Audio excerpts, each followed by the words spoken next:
할렐루야, 반갑습니다. 사랑하고 존경하는 교사 여러분, 여러분 지난 연말에 얼마나 고민들이 많으셨어요? 무슨 고민일까요? 내년에도 교사를 할 것인가 말 것인가. 12월이 되면 모든 부서 부장 집사님들과 목사님들은 그만두겠다는 선생님을 붙잡으려고 진흙을 쏟는 거예요. 왜 연말마다 교사들이 교사를 그만두려고 할까요? 이사하기 힘들기 때문이에요. 힘들어요. 사랑하는 교사 여러분, 얼마나 수고가 많으세요?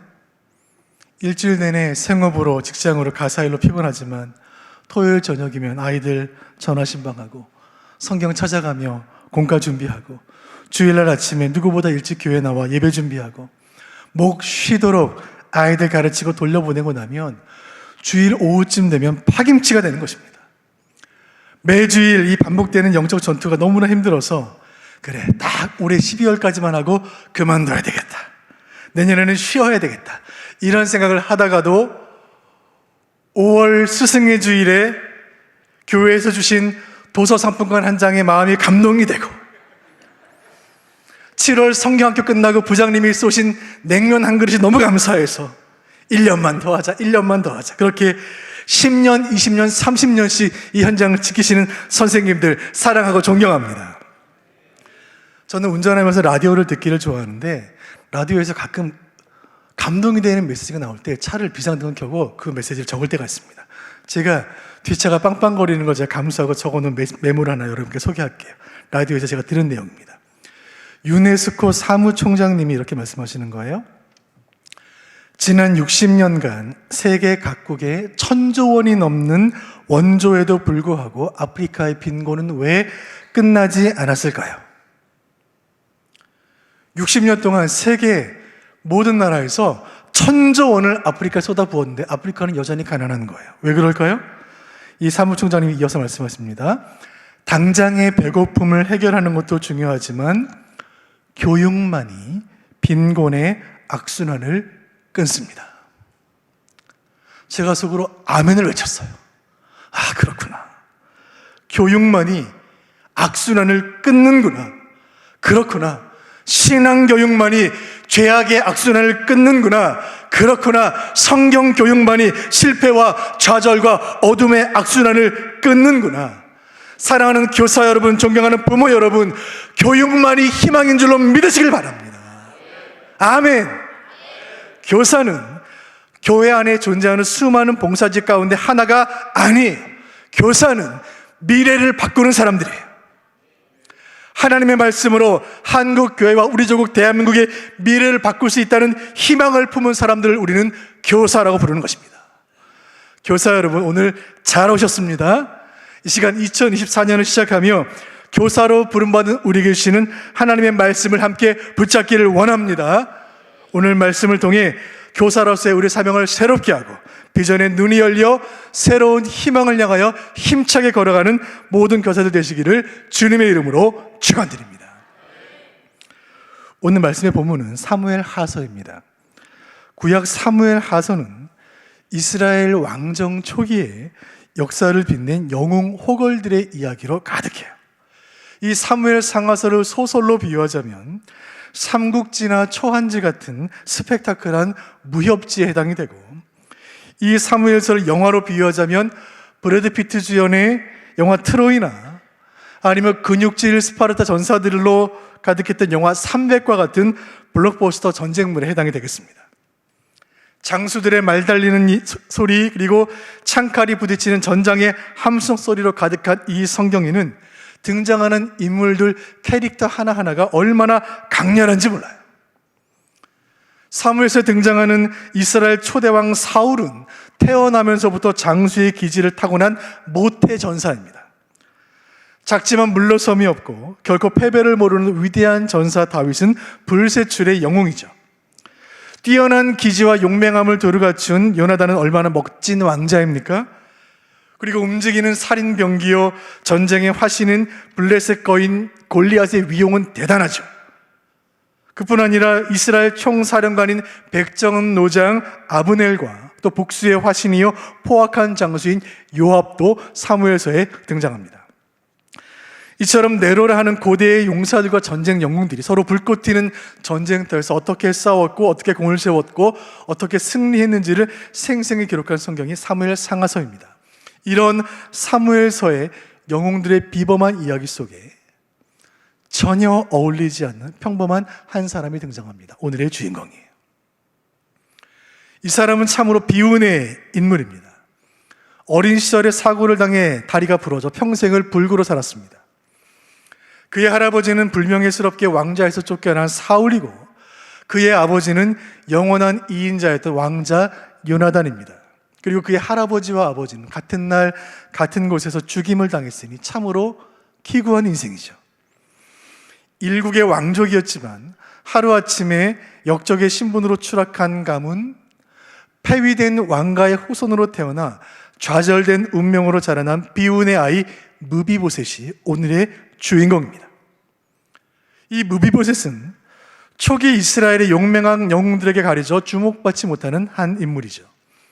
어떤 기적도 행한 바가 없고 아무런 능력도 없는 인물. 고대의 군주들과 전사들과 전쟁 영웅들 사이에서 평범하게 그지없고 연약하게 짝이 없는 모습으로 등장한 인물, 이 무비보셋은 그래서 이 자리에 있는 우리와 닮았습니다. 지난 연말 시상식을 보면 트로피를 받은 스타들이 단위에 서서 수상소감을 말할 때 저 맨 뒤에서 그 수상소감을 부러움에 듣고 있던 한 무명 배우와 같이 세상의 스포트라이트를 받는 영웅들 팀에 끼어있던 무명의 인물 무비보셋의 이야기는 세상의 주목을 받은 적 없이 평범하게 살고 있는 제 이야기이고 여러분의 이야기입니다. 오늘 무비보셋의 이야기를 그의 인생극장 산막의 이야기로 살피면서 우리에게 말씀하시는 주님의 음성을 듣기를 원합니다. 첫 번째 제1막의 제목은 부러진 다리, 부러진 운명입니다. 본문 4장 4절 말씀 같이 보겠습니다. 제목 보이시죠? 시작. 사울의 아들 요나단에게 다리 저는 아들 하나가 있었습니다.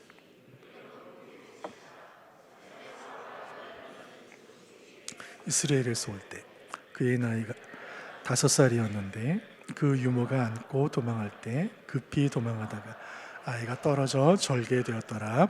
아멘. 적어도 태어났던 그 순간에 이 아이는 이스라엘 전체에서 가장 행복한 아이였습니다. 이스라엘의 초대 군주인 사울 왕이 그의 아버지였고 사울 왕의 뒤를 이어 왕위에 오를 왕위 계승자 왕자 요나단이 그의 아버지였죠. 이대로 1대 왕 할아버지 사울이 왕의 자리에서 물러나고 아버지가 2대 왕이 된다면 그 뒤를 이어 이스라엘의 3대 왕이 되었을지도 모르는 인물, 그 금수저 인생이 바로 무비보셋입니다. 하지만 그의 나이 5살에 그의 인생은 뜻밖의 상황으로 전개되기 시작하죠. 국가 최고 권력자인 할아버지 사울이 건재했음에도 불구하고 백성들은 정치 신의 다윗에게 주목하기 시작합니다. 엘라 골짜기에서 블레셋 거인 골리앗의 목을 벤 전설적인 승리 이후에 다윗은 가는 곳마다 승리했고 백성들은 다윗에게 환호를 보내기 시작합니다. 그의 할아버지 사울은 다윗을 향한 질투심으로 마음이 삐뚤어져 갔고 하나님은 그런 사울을 버리시죠. 그 사울을 길보아산 전투에서 죽게 하셨고 같은 날 같은 전투에서 용맹했던 아버지 요나단마저 죽임을 당하게 됩니다. 할아버지와 아버지가 죽었으니 남은 가족들의 목숨도 위험했습니다. 사울의 사망 소식이 궁에 전해졌을 때 놀란 가족들은 혼비백산이 되어 궁을 빠져나가게 되죠. 그때 어린 무비보셋을 돌보던 유모가 이 아이를 안고 도망을 치다가 아이를 떨어뜨리게 돼요. 어린 아이의 연약한 두 다리는 부러졌고 치료의 골든타임을 놓친 이 아이는 평생 불구자가 됩니다. 이 아이의 부러진 두 다리는 아무도 돌보아주는 이가 없는, 아무런 소망이 없는 그의 인생의 한 상징이었습니다. 폐위된 왕족이요 사고 묻힌에 고하여 두 다리를 저는 불구자. 그렇게 무비보셋은 초라한 모습으로 상기된 표정으로 성경의 무대에 등장합니다. 이것이 그의 이야기 1막의 이야기입니다. 자, 이제 그의 인생극장 제2막으로 가보도록 하겠습니다. 2막의 제목은 왕의 상에서 먹는 자입니다. 그런 그의 인생에 반전이 일어나죠. 할아버지와 아버지가 죽고 난 뒤에 이스라엘의 2대 왕의 자리에 오른 것은 다윗이었습니다. 이 다윗은 하나님의 마음에 합한 자라는 칭찬을 받았던 인물이었지만 폐위된 왕족의 후손이었던 무비보셋에게 이보다 더 나쁜 소식은 없었습니다. 버림받은 왕 사울과 새로운 왕 다윗의 관계가 좋았을 리가 없는 것이죠.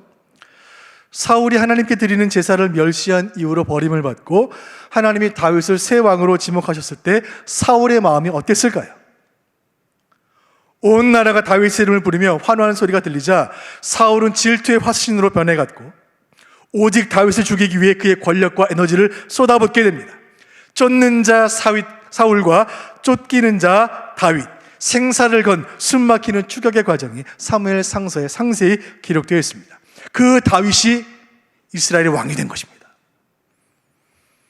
내 할아버지 사울이 그렇게 죽기를 했던 그 다윗이 왕이 되었으니 사울의 손자인 나의 운명은 어찌 될 것인가?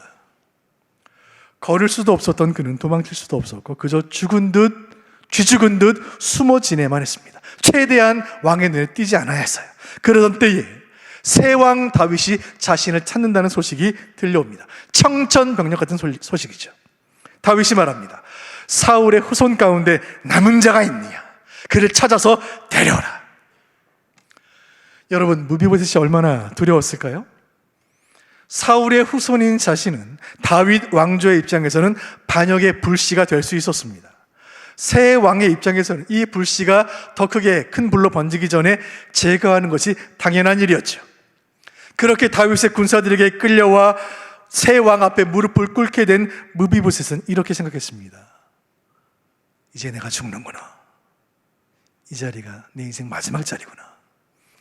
두려움으로 사시나무 떨듯 떨고 있는 그에게 들려온 왕의 음성은 전혀 뜻밖의 내용이었습니다. 다윗의 음성을 들어보겠습니다. 9장 7절입니다.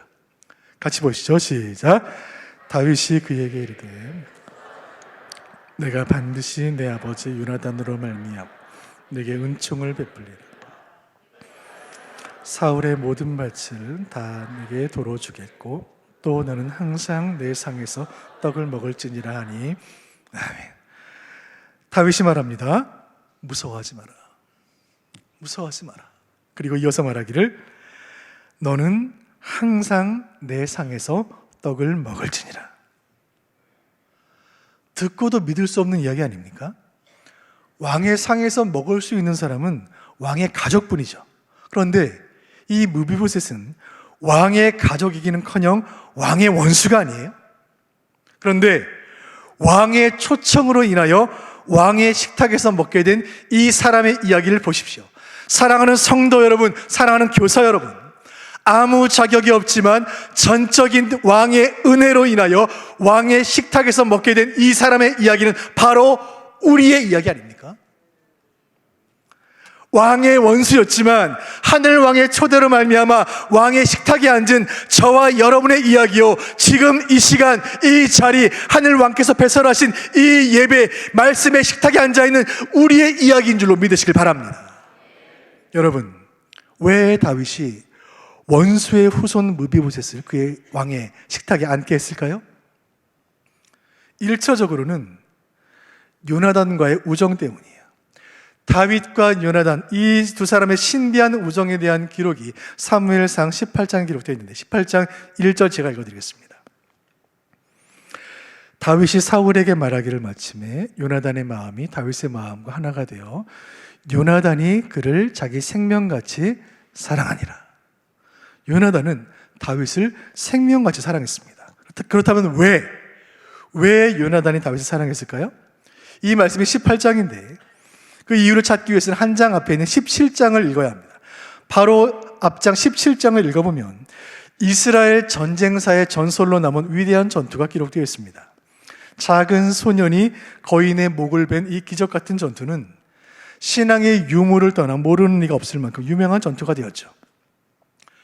블레셋 우상의 이름으로 이스라엘 하나님 여호와를 조롱하는 골리앗 앞에서 이스라엘 왕부터 신하까지 모두가 쥐죽은 듯 침묵할 때 거룩한 분노로 분연히 떨쳐 일어났던 그 다윗, 원수 골리앗을 쓰러뜨리고 하나님께 승리와 영광을 올려드렸던 그 승리의 날, 요나단은 그날 엘라 골짜기의 그 위대한 전투 현장에 그곳에 있었습니다. 그리고 그 자리에서 요나단은 다윗을 통해 하나님의 역사를 본 거예요. 아, 그렇구나. 하나님께서 택하신 이스라엘의 왕은 내 아버지 사울이 아니구나. 나 요나단도 아니구나. 내 아들 무비보셋도 아니구나. 요나단은 깨달았습니다. 하나님의 선택은 여호와의 이름으로 거인 앞에서도 한치의 물러섬이 없는 저 거룩한 야성으로 충만한 저 소년 전사 다윗이구나. 그가 이 나라의 왕이구나. 그렇다면 나는 하나님의 택하신 저 다윗을 사랑하리라. 그러나 여러분, 한편으로 이것은 무서운 생각이었습니다. 하늘의 태양은 하나이든 한 나라의 왕은 둘일 수가 없는 것이죠. 만약에 다윗이 왕이 된다면 내 아버지는 어찌 될 것인가?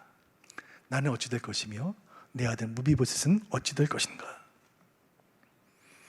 다윗을 사랑하는 것은 왕자인 요나단 자신과 그의 가족 전체의 운명이 걸린 일이었습니다. 그러나 이 신실한 왕자 요나단은 다윗을 택하여 이스라엘의 왕을 삼으시고 나라를 새롭게 하는 것이 하나님의 계획인 것을 믿었기에 요나단은 기꺼이 하나님의 뜻을 받아들인 것입니다.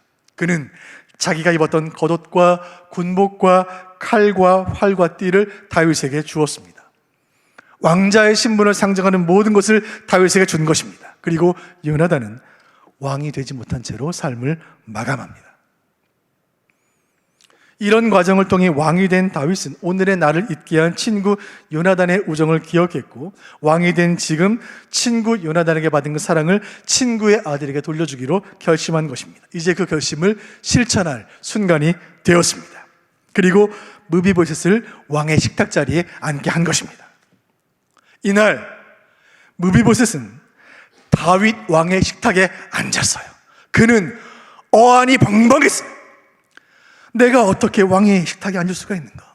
나는 불구자이고 죽은 왕의 후손이고 나의 왕의 원수인데, 아무리 생각해 보아도 왕의 식탁에 앉을 만한 자격이 없고 왕의 식탁에 앉기 위해 그가 한 일이 아무것도 없는 것입니다. 이 무비보셋이 다윗의 식탁에 앉게 된 이유를 설명할 수 있는 근거가 사무엘하 9장 3절에 있습니다. 오늘 설교의 요절 말씀, 사무엘하 9장 3절 하반절 말씀 같이 보겠습니다. 내가부터 읽겠습니다. 시작. 내가 그 사람에게 하나님의 은총을 베풀고자 하노라. 아멘. 하나님의 은총, 아무 자격이 없는 자에게 거저 주시는 것, 아무런 한 일이 없는데 가치 있는 것을 선물로 받는 것, 이것을 기독교 신앙에서는 은총이라고 말해요. 무비보셋을 식탁으로 부른 것은 왕의 초청이요, 거부할 수 없는 왕의 준엄한 명령이요, 왕의 은총이었습니다. 사랑하는 성도 여러분, 교사 여러분, 우리는 지금 기독교 신앙의 정수에 도착했습니다. 우리에게는 공로가 없지만 마치 요나단이 자기의 생명을 걸고 하나님의 뜻을 이룬 것처럼 십자가에서 생명을 들여 하나님의 뜻을 이룬 예수 그리스도의 피의 공로로 인하여 은총을 누리는 것, 이것이 기독교의 복음인 줄 믿으시길 바랍니다.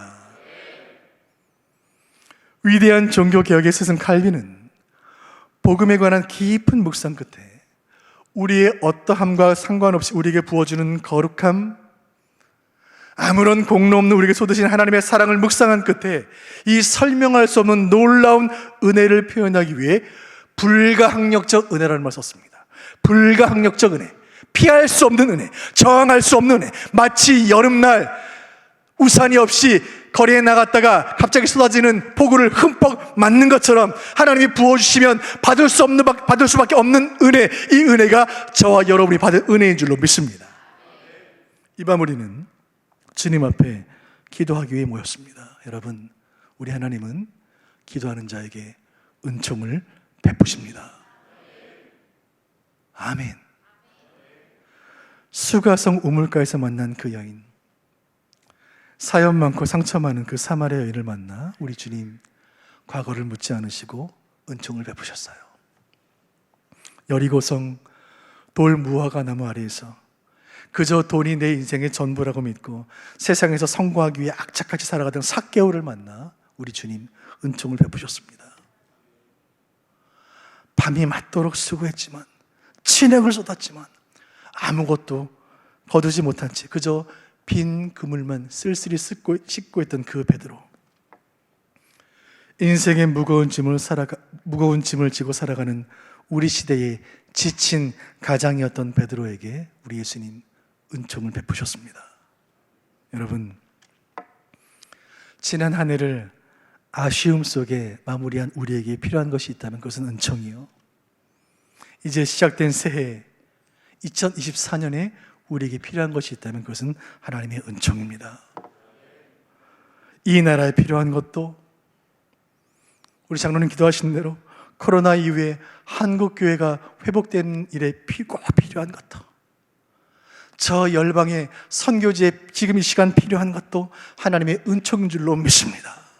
여러분, 하나님의 은총이 있으면 되는 줄로 믿습니다. 사랑하는 여러분, 주님 우리에게 은총을 베푸시니 한숨과 눈물과 근심을 멈추시길 바랍니다. 여러분의 가난이 무슨 문제입니까? 주님 우리에게 은총을 베푸십니다. 여러분의 질병이 무슨 문제입니까? 주님 나에게 은총을 베푸십니다. 주님의 우리 여러분의 죄가 무슨 문제입니까? 십자가에 달리신 주님께서 우리에게 은총을 베푸십니다. 다윗의 위대함과 다윗의 특별함이 여기에 있습니다. 다윗은 하나님의 은총을 베푸는 존재예요. 구약성경 사무엘서의 관심은 사무엘서에 등장하는 수많은 장수 가운데 누가 가장 뛰어난 장수인가가 아니에요. 하나님의 말씀인 사무엘서가 교훈하는 바는 신정왕국 이스라엘의 통치자의 자격입니다. 하늘 왕이신 여호와께서 이 땅에 그분의 나라를 이루셨는데, 그렇다면 누가 하나님을 대신해서 이 나라 이스라엘을 다스릴 수 있는가? 신정왕국 이스라엘 왕의 자격은 과연 무엇인가? 세상의 기준으로 본다면 사울이 적격입니다. 그러나 사울의 비참한 죽음은 사울이 갖춘 인간적인 자격과 스펙이 하나님 앞에서 쓸모없다는 것을 말해줍니다. 그렇다면 누가 이스라엘의 왕이 될 수 있습니까? 하나님의 은총을 베푸는 전체, 정확히 말하면 하나님이 베푸신 은총을 사모하고 그 은총을 구하고 은총을 전하는 사람, 은총으로 살고 은혜로 사는 사람, 바로 다윗이야말로 이스라엘의 왕의 자격이 있는 것이에요. 사랑하는 여러분, 이 자리에 모인 우리는 모두 영적으로 무비보셋과 같아요. 그러나 우리는 지금 왕의 식탁에 앉았습니다. 우리는 부러진 두 다리로 폐위된 왕가의 마지막 후손처럼 아무런 소망 없이 세상에서 살던 사람들이에요. 그런 우리를 주님 부르시고 하늘 왕께서 은총을 베푸신 것입니다. 왕께서 우리를 부르셨고 자격이 없는 저와 여러분을 왕의 식탁에 앉게 하셨습니다. 이 시간 우리의 영혼을 풍성케 하는 이 위대한 말씀의 식탁을 마음껏 누리시길 바랍니다. 하나님의 왕궁에서, 이 예배당에서, 이 집회 가운데 마음껏 부르짖고 왕의 말씀으로 영혼을 배불리시기를 바랍니다. 저는 한 사람의 성도로서, 한 사람의 목회자로서, 한 사람의 어른으로서 사무엘서에서 무비보셋의 말씀을 읽을 때마다 이 땅의 아이들과 젊은이들이 생각이 나요. 우리가 주일학교에서 만나는 아이들이 생각이 나요. 적어도 요나단의 아들로 그가 태중에 있을 때 무비보셋은 희망과 비전의 아들이었어요. 꿈과 희망으로 가득한 인생을 살아갈 것을 기대했을 거예요. 그러나 태어난 직후부터 최악의 상황으로 치달아가는 그의 운명을 보십시오. 여러분, 무비보셋에게는 아무 잘못이 없어요. 그에게는 아무 잘못이 없어요. 할아버지 사울이 폐위된 것, 그의 아버지 요나단이 죽은 것, 그의 두 다리가 부러진 것, 그가 자라면서 알게 된 자신의 운명 가운데 어느 것도 그의 잘못이 없어요. 모두가 어른들의 잘못이에요. 우리의 아이들이 태어나기 전에 한국교회는 세계교회 부흥을 주도했고 세계 선교를 압도했습니다. 그러나 지금은 어떻습니까? 세상을 변화시켜야 할 교회가 세상으로부터 지탄을 받고 세상의 소금이 되고 빛이 되어야 할 성도들이 세상의 어둠 속에 숨어 있지 않습니까? 교회가 능력을 잃어버리고 성도가 빛을 잃어가는 시대, 이 시대에 태어난 우리 아이들, 여러분 아이들이 무슨 잘못이 있습니까? 모두 우리들의 잘못 아닙니까? 저는 언젠가 TV에서 오랑우탄을 보았는데, 여러분 오랑우탄 아시죠? 우리에 갇혀 있는 동물원에 있는 오랑우탄을 보았습니다. 근데 오랑우탄이 팔을 발처럼, 네 발처럼 이렇게 걸어 다니는데 그 발이, 그 손끝이 다 골마 있는 거예요. 왜 그랬을까요? 콘크리트 바닥에 오랑우탄을 키우는 거예요. 동물원 안에서. 오랑우탄은 창조되기를 푸른 잔디에서 마음껏 뛰어놀도록 하나님께서 창조하셨는데 사람들이 잡아다가 동물원에 가둬놓은 것입니다. 근데 콘크리트를 밟고 다니다 보니까 발이 부르튼 거예요. 그런데 너무 안타까운 것은 그 콘크리트 위를 벗어날 수 없는 거예요. 계속 그 아픈 발을 디디며 그 콘크리트 위를 걸어 다니는 거예요. 저는 그 오랑우탄을 보면서 이 시대의 아이들이 생각이 났습니다. 여러분, 대한민국의 입시제도는 세상에서 가장 가혹해요. 세상에서 가장 치열한 입시 시스템 가운데 우리 아이들이 자라고 있습니다. 안타까운 것은 벗어날 수가 없는 거예요. 세상은 아무 잘못이 없는 무비보셋을 폐위된 왕족이요 절름발이로 만들었습니다. 인생의 절망의 끝자락으로 내몰리는 동안에 그가 한 잘못은 아무것도 없는 거예요. 그리고 그의 인생이 역전되어 왕의 식탁에 앉게 된 그 과정에도 그가 한 일은 아무것도 없는 것입니다. 인간의 왕이었던 사울을 폐위시키시고 하나님 마음에 합한 다윗을 새 왕으로 세우셔서 다윗 왕가를 통하여 이스라엘을 새롭게 하시고 다윗의 후손 가운데 예수 그리스도 이 땅에 보내시는 하나님의 거대한 섭리 가운데 그저 그는 주변인으로 존재할 뿐이었습니다. 그에게는 하나님의 은총이 필요했고 그는 다윗을 통해 은총을 입었습니다. 여러분, 우리 자녀들에게 필요한 것은 은총입니다. 그렇다면 우리 자녀들은 누구를 통해 은총을 입을 수 있습니까? 비행기를 타면 안내방송이 나오죠. 만약 비행 중에 사고가 나서 기내에 공기가 부족하게 되면 머리 위에서 산소 마스크가 내려오게 되어 있습니다. 자, 그때 안내방송 내용이 무엇이죠? 이때 아이와 어린이, 보호자와 아이가 함께 탄 경우에는 기내에 산소가 희박해져 가고 산소 마스크가 떨어졌을 때 누가 먼저 호흡기를 써야 한다고 안내방송이 나갈까요? 어른입니까? 아이입니까? 어른이에요. 왜요? 어른이 살아야 아이를 살릴 수 있는 거예요. 여러분, 여기 영적인 교훈이 있습니다. 교사가 살아야 아이들을 살릴 수 있습니다. 교사 여러분, 아멘입니까? 교사가 살아야 아이들을 살릴 수 있어요. 교사가 죽으면 아이들도 죽어요. 바라기는 오늘 이 집회를 통하여, 이 말씀을 통하여 교사인 우리가 먼저 하나님 만나고 복음 듣고 우리가 먼저 살아나고 어른인 우리가 먼저 만난 그 하나님을 아이들에게 증거하는 은총의 통로로 쓰임받는 저와 여러분 되시길 주님의 이름으로 축원드립니다. 오늘 이 집회에 참여한 우리 모두가 다윗이 되어 우리의 자녀들에게 하늘왕의 은총을 전달해 주시기를 주님의 이름으로 축원드립니다. 그리하여 우리의 다음 세대를 영광의 세대, 부흥의 세대, 승리의 세대로 일으키는 그 일 가운데 저와 여러분을 사용해 주시기를 주님의 이름으로 축원드립니다. 이제 그의 인생 이야기, 인생 극장 제 3막으로 가보도록 하겠습니다. 3막의 제목은 왕을 기다리는 자입니다. 그의 인생에 다시 한번 시련이 찾아옵니다. 다윗의 상에서 왕의 식탁에서 먹던 그 인생에 어려움이 또 찾아와요. 다윗의 아들 압살롬이 반역을 일으킨 것입니다. 여러분들 압살롬을 아시죠? 다윗의 아들인 이 왕자 압살롬은 온 백성에게 사랑을 받았습니다. 백성들이 압살롬을 좋아한 이유가 무엇일까요? 잘생겼기 때문입니다.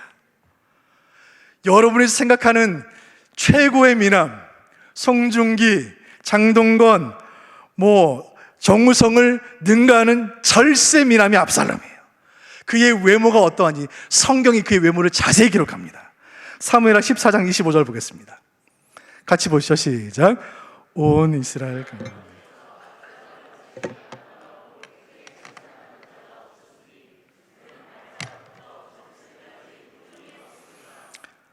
자매 여러분, 아멘입니까?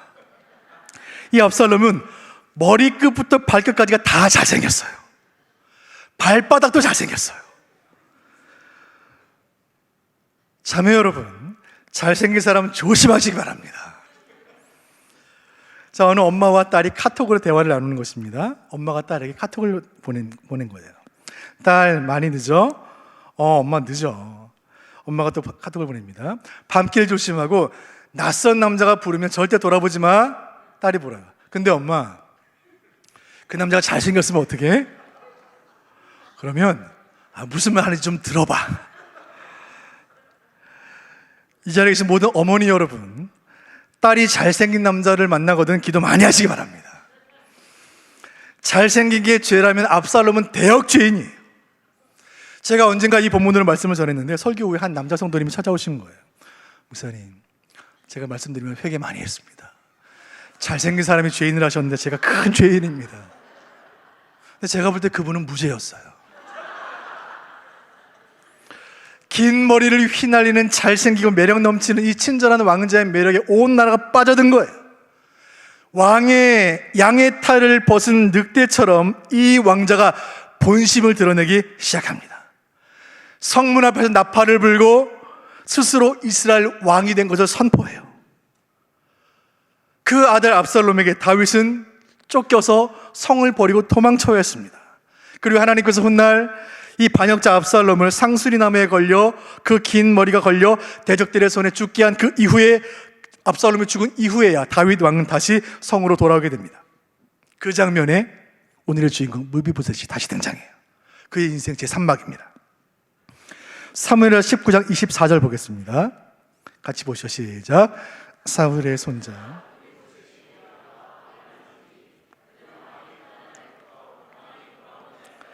그의 발을 맵시내지 아니하며 그의 수염을 깎지 아니하며 옷을 빨지 아니하였더라. 아멘. 무비보셋은 다윗이 예루살렘 성을 떠난 후에도 그 성을 떠나지 않고 그 자리에 있었어요.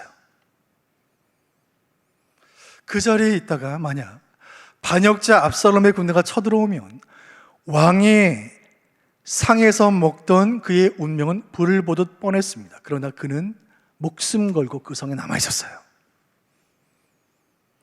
자신에게 은총을 베푼 다윗 왕이 궁을 떠난 날로부터 몸치장을 하지 않고 단장도 하지 않고 수염도 깎지 않고 옷도 갈아입지 않고 그 모습 그대로 왕을 기다린 거예요. 시간이 얼마나 흘렀을까요? 반란은 진압되었고 궁을 떠났던 왕이 신하들과 함께 돌아왔습니다. 험한 몰골로 궁에 남아 자신을 기다렸던 무비보셋을 보고 다윗이 깜짝 놀랐어요. 너는 어찌하여 나와 함께 가지 않았는가? 어찌하여 나와 함께 가지 않았는가? 반역자 압살롬의 위험에도, 교활한 정치적 모함에도, 궁 안에 있던 사람들이 정치적인 이익에 따라 이리 움직이고 저리 움직였던 그때에도 무비보셋은 묵묵하게 그 자리를 지키고 있었습니다. 그는 왕을 기다렸어요. 태어나자마자 경험했던 그의 인생의 위기, 그리고 다윗 왕으로 인한 그의 신분의 회복, 그리고 또다시 찾아온 위기를 거듭거듭 겪으면서 무비보셋은 기다림을 배웠습니다. 자기 스스로는 아무런 희망이 없다는 것을 깨달았고 오직 다윗 왕을 통해서만 의미 없던 자신의 삶에 비로소 의미가 생긴다는 사실을 그는 알았습니다. 그는 기다린 거예요. 그리고 돌아온 왕에게 이렇게 말해요. 19장 28절입니다. 같이 보시죠. 시작. 내 아버지의 온 집이 그러나 종을 왕의 상에서 음식 먹는 자 가운데 두셨사오니 내게 아직 무슨 공의가 있어서 다시 왕께 부르짖을 수 있사오리까 하니라. 아멘. 하반절 말씀에 내게 아직 무슨 공의가 있어서 다시 왕께 부르짖을 수 있사오리까 하니라. 여러분, 이 겸손한 그의 마음이 이 시간 기도의 자리에 모인 저와 여러분의 마음이 되기를 소원합니다. 여러분, 우리에게 무슨 공로가 있어서 기도할 수 있습니까? 우리에게 무슨 공로가 있어서 하늘과 함께 부르짖을 수 있습니까? 여러분, 우리가 무슨 능력이 있어서 다음 세대를 책임지는 교사로 사역할 수 있습니까? 거룩한 무리, 성도, 크리스찬이라고 불릴 만한 공로가 우리에게 무엇이 있습니까? 십자가, 가시면류관, 채찍소리, 칠흑같이 어두운 돌무덤, 골고다에서 일어난 그 모든 사건은 바로 여러분과 제가 당해야 할 사건이 아니었습니까? 우리에게 무슨 공로가 있어서 왕께 부르짖을 수가 있습니까? 이 질문에 대한 대답은 단 하나, 오직 은총인 줄로 믿습니다. 우리는 하나님의 은혜로 지금까지 살았고 하나님의 은혜로 앞으로도 살아가는 거예요. 돌아온 다윗 왕은 자신을 기다린 그의 모습에 감동했어요. 그래서 그의 할아버지인 죽은 왕 사울이 가졌던 토지를 무비보셋에게 주겠다고 약속을 했습니다. 그때 그가 이렇게 답변합니다. 30절 제가 읽어드립니다. 무비보셋이 왕께 아뢰되 내 주 왕께서 평안히 왕궁에 돌아오시게 되었으니 그로 그 전부를 차지하게 하옵소서 하니라. 왕이 평안에 돌아오셨으니 나 말고 다른 사람에게 그 땅을 주십시오. 저는 그 땅 필요하지 않습니다. 여러분, 여기에 그의 지혜와 믿음이 있습니다. 왕이 돌아왔으니 아무것도 필요 없다는 것입니다. 이 고백이 우리에게 위대한 신앙의 진리를 가르쳐줍니다. 왕이 내 곁에 계시니 나는 아무것도 필요치 않습니다. 왕이시여, 제 조상의 땅을 저에게 주시겠다고요? 아니요. 왕이 저와 함께 계시니 저는 그것으로 충분합니다. 왕이신 하나님이 나와 함께 하시니 나는 그것으로 충분합니다, 주님. 반대로 내가 모든 것을 다 가졌다 해도 하나님이 내 곁에 계시지 않으면 저는 모든 것을 다 잃은 것입니다. 왕이 떠난 자리를 끝까지 지켰고 믿고 기다렸던 그의 고백이 이 시간 저와 여러분의 고백이 되기를 주님의 이름으로 축원드립니다. 오늘 이 말씀의 거울에 저와 여러분의 기도의 제목을 비추어 보기를 원합니다. 여러분, 무엇을 기도하세요? 여러분, 무엇을 기도하시기 이 자리에 오셨습니까? 무엇을 부르짖으십니까? 하늘 왕께서 마침내 다시 오셔서 우리의 모든 눈물과 아픔을 씻어주실 텐데, 우리 주님 다시 오셔서 인생의 모든 불의와 부조리를 심판하실 텐데, 눈앞에 있는 얼마 되지 않는 이익 때문에 조바심하고 갈등하고 경쟁하고 있지는 않습니까? 사랑하는 성도 여러분, 예수님 우리의 왕 되시고 어린 양 되시는 예수께서 마침내 다시 오실 줄로 믿으시기를 바랍니다. 여러분, 성경이 왜 하나님의 말씀입니까? 성경에 기록된 모든 예언이 다 성취되었기 때문입니다. 성경에 기록된 예언 가운데 아직 성취되지 않은 단 한 가지 예언, 우리 주님 다시 오실 것이다. 그 예언도 곧 성취될 줄로 믿습니다. 말씀을 맺기를 원합니다. 오늘 우리는 무비보셋이라는 사람의 일생을 통하여 그 인생 극장을 산막으로 살펴보며 우리의 삶을 돌아보게 되었습니다. 그의 삶은 우리의 거울이에요. 우리가 하나님의 은총 밖에 있을 때 우리는 폐위된 왕족으로, 영적인 고아로, 절름발이 같은 연약함으로, 과거의 상처와 현실의 아픔과 미래의 불안으로 절망 속을 살아가던 사람들 아니겠습니까? 그런 우리를, 저를, 여러분을 하늘 왕께서 택하여 부르시고 왕의 식탁에 초청하신 줄로 믿습니다. 이 식탁에 앉기 위해 우리가 한 일은 아무것도 없는 거예요. 오직 은총, 전적인 은혜, 저항할 수 없는 은혜가 우리를 이 자리에 있게 하는 것입니다. 이 시간 말씀을 통하여 다만 그 은총에 감사하며 다만 그 은총을 구하며 나아갈 때에 우리 하나님께서 이 시간 우리에게 베풀 만한 은혜와 자비를 베푸실 줄로 믿으시길 바랍니다. 올 한 해 하늘 왕께서 베푸시는 놀라운 은총이 수원노회 산하 모든 지교회 주일학교와 교사들에게 가득 넘치게 하시기를 주님의 이름으로 축원드립니다. 먼저 교사인 우리가 하나님의 은총으로 가득 채워지고 그 차고 넘치는 은혜를 다음 세대로 전달할 때에 2024년 한 해 동안 여러분이 섬기는 모든 교회와 주일학교 현장마다 말씀의 권능이 나타나고 성령의 기름 부으심이 체험되기를 주님의 이름으로 축원드립니다. 그리하여 우리의 다음 세대가 영광의 세대요, 부흥의 세대요, 승리의 세대로 이렇게 세워지는 그 일 가운데 저 여러분이 쓰임받기를 주님의 이름으로 축원드립니다. 이 시간 모든 것이 은혜, 함께 찬송 올려드리고 기도의 자리에 나가기를 원합니다. 진실된 고백으로 주 앞에 올려드리겠습니다. 내가 누려왔던 모든 것들을 찬양하겠습니다.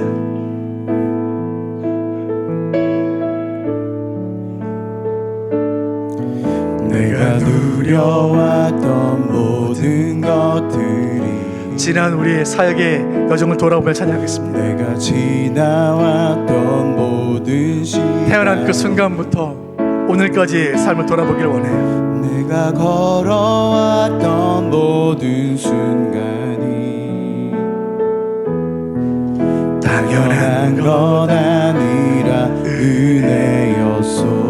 아침 해가 뜨고 아침 해가 뜨고 저녁에 노을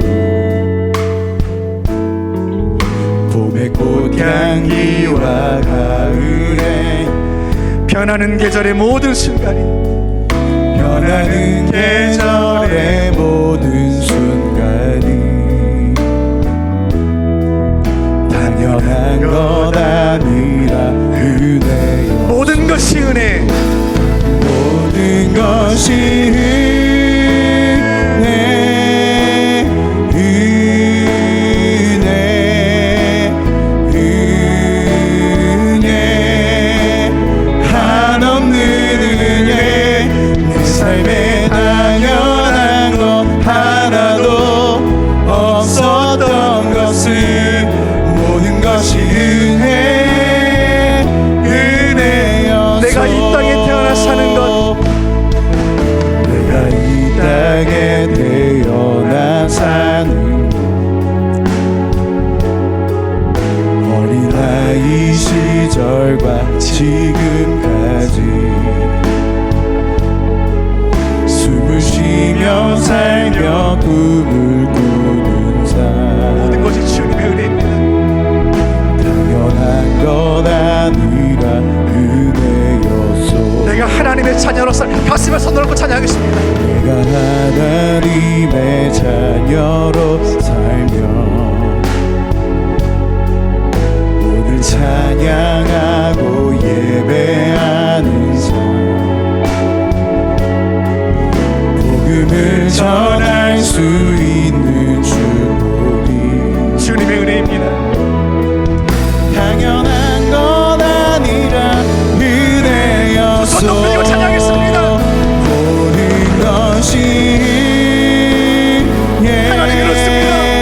모든 것이 주님의 은혜. 하나님 오직 우리가 사랑하는 모든 순간이 주님의 은혜. 내가 교사로 부름받아 이제가 쓰임받는 모든 순간이 주님의 은혜입니다. 우리가 2014년을 시작하여 이 시간 신경 기도회를 모여 제 은혜를 받는 말씀을 모든 시간 하나님의 은혜입니다. 주여 은총을 부어주옵소서. 모든 것이 은혜, 모든 것이 은혜, 은혜,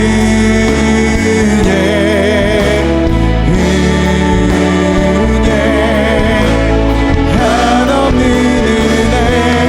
내 삶에 당연한 것 하나도 없었던 것을 모든 것이 은혜. 마지막으로 모든 것이 은혜. 모든 것이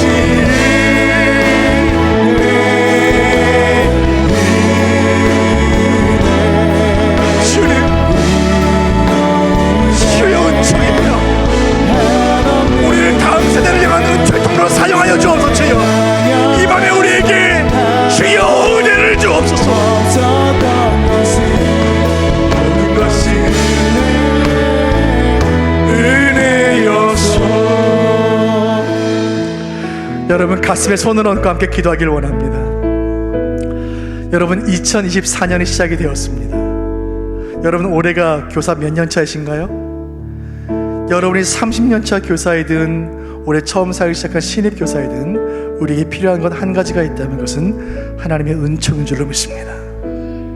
오늘 말씀을 통해 우리가 만났던 무비보셋과 같이 우리는 하나님의 원수요, 걷지 못하는 불구자요, 아무 실력 없고 아무 공로 없고 영혼이 저주받아 멸망받을 수 없는 그런 우리였지만 하늘왕의 은총을 받아 우리가 성도가 되었고 교사라는 영광스러운 이름으로 이 자리에 있게 된 줄로 믿으시길 바랍니다.